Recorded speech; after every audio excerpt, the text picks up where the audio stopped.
Sa inyong lahat. Andito po kami ngayon sa Chowking. Nagsarado kami agad ng maaga ngayon. 7:30 pa lang nagsarado na kami. Or bago mag 7:30, sarado na kami.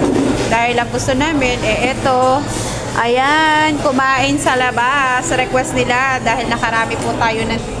Ayan, nakarami po ako nag-deliver ngayon. Kaya eto kami ngayon. Sa labas, kumakain. Sabi ko sa tatay, uuwian ko siya ng Chowking ayaw. So, kami na lang. Kami na lang muna mag-iina. At bukas, sobrang pagod ko. Hindi kami magbubukas bukas. Ang street corner.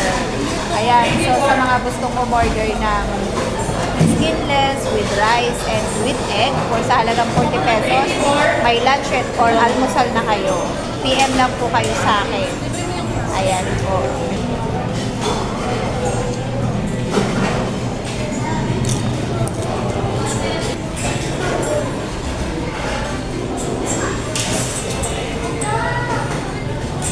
Subscribe, like, and share.